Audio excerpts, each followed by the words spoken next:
So that's a great segue into our next question is what agencies and community supporters have you found the most helpful? When my son first stopped speaking at around 22 months, the first organization that helped us was just our primary care physician. So starting with that very, very basic support sort of helped open the door for a lot of different community resources.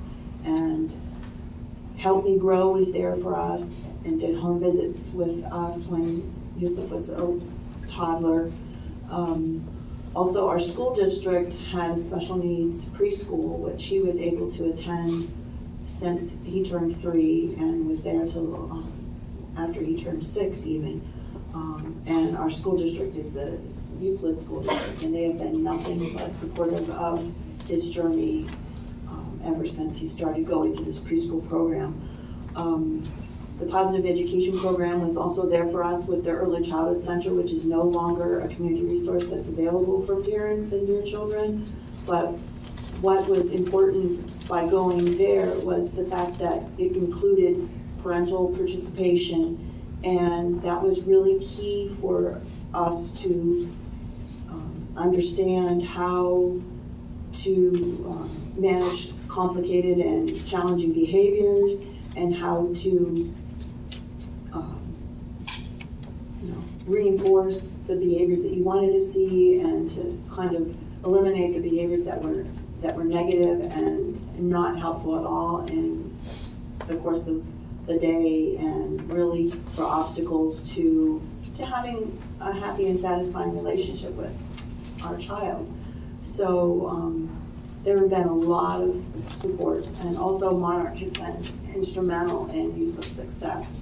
Every teacher has been positive and encouraging, and has always been a good advocate for him, and also wanted what was best for him, and just seemed to have his best interest at heart. So I cannot thank my personal school district and Monarch's staff for all the work that they've done.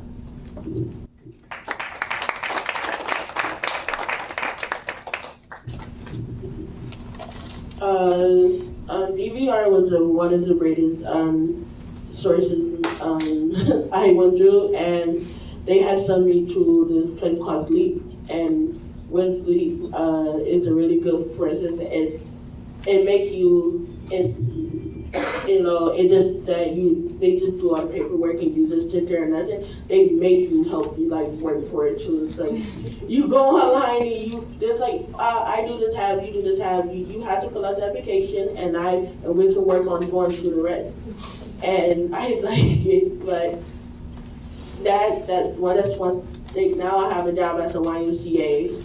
I do child watch, part time. So that was one of the greatest community I had.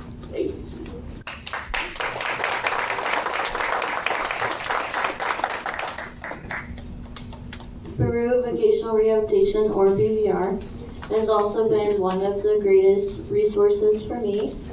They helped me find, we were working on finding a job last summer, and they also are helping me with college. They are helping me find a personal care assistant to help me in classes, and then they're helping with tuition assistance as well. And BVR has been awesome. They are also working with Opportunities for Ohio with Disabilities. BVR is under that umbrella. So I'm under Lorain County DD, which is Developmental Disabilities. So my care coordinator helps me find also personal care aides to help me at college, helps me find agencies to help me live a independent life at college, and helps me with, I have a waiver through the state of Ohio. She helps me just find aides, she helps me obtain services, she helps work with my parents and I to obtain the best life that I can as possible. So I'm really thankful for OOD and BVR. Community resource would be Youth Challenge. Youth Challenge is one of the vendors today. They are an adaptive program for for children and adolescents with physical disabilities, and they include teen volunteers as well. I have been involved with them since 2012. They really helped me become who I am individually as a person, and they have helped me with my swimming, and they have allowed me to become the teenager and be more confident in my skin, and allowed me to feel confident going off to college. They've allowed me to make lifelong friendships and allowed me to be secure about my disability and meet other people who have physical disabilities as well. So Youth Challenge, OOD, BVR have all been very important resources that have all helped me become the person I am today.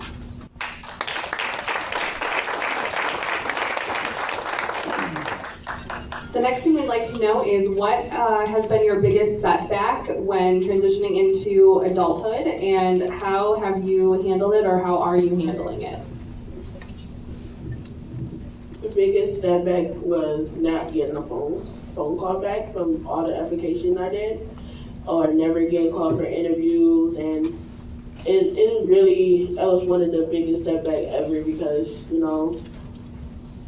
and the other setback is not able to take as many classes at college too, because I take one class per year, so that also was a big setback. But getting no phone calls from the job, that was really depressing, because it made me feel less than myself, like I wasn't important, or like nobody needs a disability person like me, or it really made me feel encouraged. That was like the biggest step back. But how I handled it was when my caseworker would help me, he would make me feel like I was a person. He saw me like as a person that you want to hire, and that really pushed me through it. And also my family helped me too, and it's like they know that I can get a job, and there's places out there will hire people. And that was one of my biggest setbacks.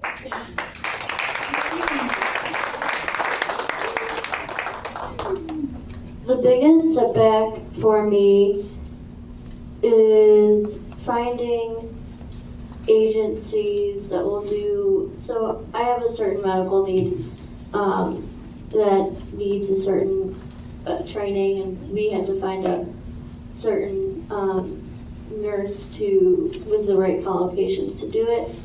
And we just had to find a right agency that has that qualifications, which is not a problem. We just need to, we just are searching through agencies right now. So I hired 5 student aides through University of Akron, so that my parents can train them for the certain medical need, so that if we don't find an agency right away before August, or if we find a backup agency that will help us as well, so that I will have plenty of aides for Akron, so that we will have no worries about people. So we'll have like plenty of aides, and that will be fine. So just like finding the right agency for my certain medical needs is the only setback, but we found a solution by hiring nursing students through my college.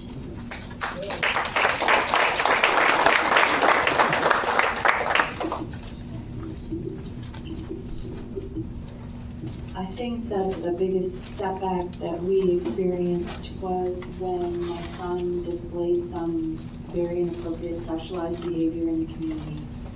That was very scary, and yet the way we handled it was to attend a class with this amazing sex educator at the County Board of Developmental Disabilities named Lydia Troja. And it was really very, very helpful for him and I both. And just to actually, the whole issue of adolescence and sexual identity and, that kind of part of my son's life was really something that I kind of ignored. And yet, it's a very normal and expected kind of development. And I feel like that really was very helpful, and now things are much more normal. So I highly recommend. I believe Lydia has retired, but there is a new staff person there. And if you have any questions about that, I would be happy to answer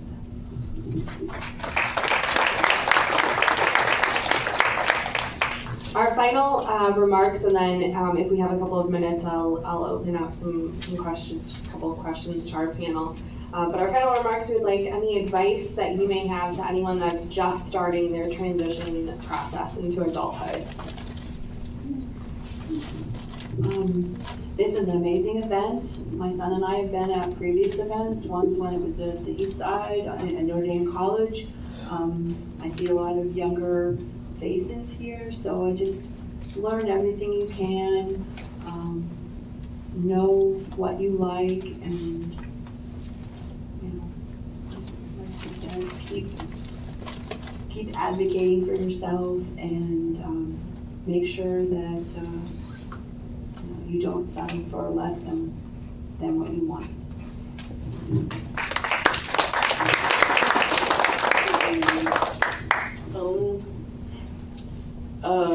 Is never say you can't do it.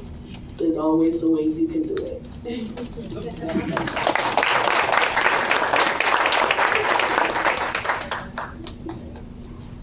My advice would be to keep advocating for yourself or for your child, to believe in yourself or your child, and to learn about everything that Ohio has to offer. Ohio has a lot of amazing resources. Cleveland has a lot of amazing resources. This event is amazing, and I am really thankful to be on this panel, and I thank you all for coming. I know that these resources are amazing, and I am thankful that I have gotten to experience the resources that have been offered to me, and I hope that every family gets to learn about it and gets to experience it as well.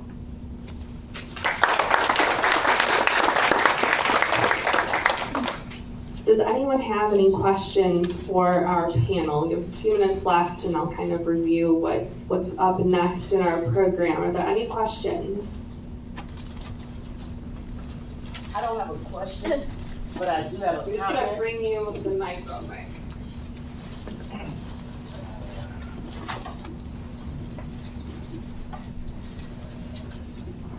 Thank you, I don't need a mic. But I just have a comment. I'm here because I'm a Cleveland teacher, and I had the unique opportunity to have Sydney come into the classroom. She was working in the district as an employee. And I knew it was something special about you the first time I met you. You did an awesome job. You were professional. So stay encouraged, be encouraged, because it was just an honor to have you in our classroom performing your job. You did a wonderful job, and keep up the good work.